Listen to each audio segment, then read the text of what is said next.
Brushing your teeth is an essential part of your daily dental care routine, and, when done properly, leads to a healthy mouth and smile. Proper brushing should take at least 2 minutes and be done twice a day.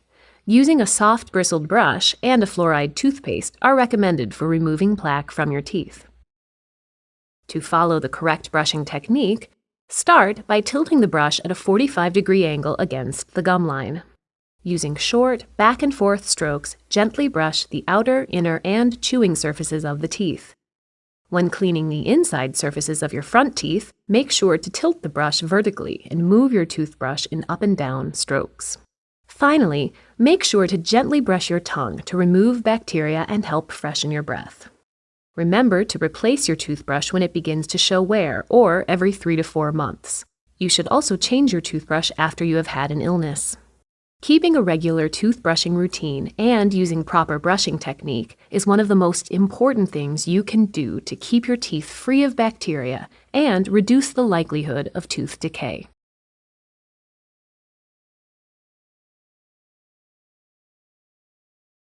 It's very important to care for the dentures as well. Dentures should be removed after each meal and cleaned effectively. Both the teeth of the dentures, as well as the opposite side that faces the gums, should be cleaned.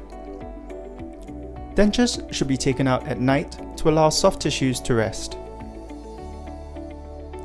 When removed, dentures should be placed in water. If dentures are not cleaned effectively or not removed regularly, they will trap bacteria and food, causing bad breath, infections, and pain.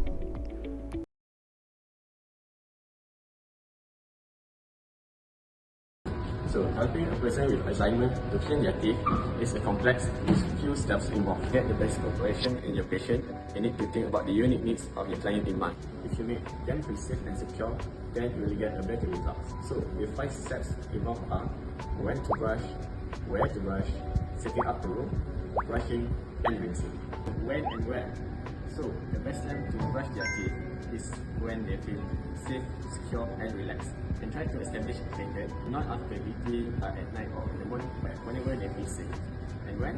It doesn't have to be a bathroom, it could be in the kitchen, in the table.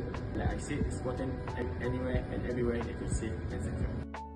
All you need is a towel that's colorful and then a bowl for the patient to spit into, colorful toothbrush for the patient to use, and also their toothpaste, and also a cup if the patient needs it.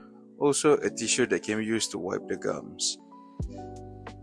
The first technique is rescuing. When a carer is trying to educate a patient on how to brush their teeth, if the patient is hesitant, a second carer may intervene and help the patient on the proper way to brush their teeth. A person with dementia is often sensitive to nonverbal forms of communication, so in order to help, you can use preferred name at the start of your sentence. Position yourself where they can easily see you and smile. Gentle touching is also a good way of engaging. Find out whether they're right-handed or left-handed and make sure the toothbrush is in the right hand.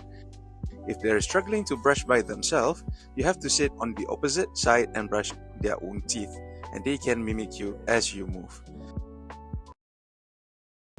The next technique is hand over hand, where the carer would help the resident by placing the toothbrush in his preferred hand and guide the resident on brushing their teeth. Then, after a while, the carer may let go of the resident's hand and let him or herself complete the action, and that technique is called chaining. Next, not rinsing and just spitting out toothpaste may be a bit odd for some people to accept, but it's a good practice.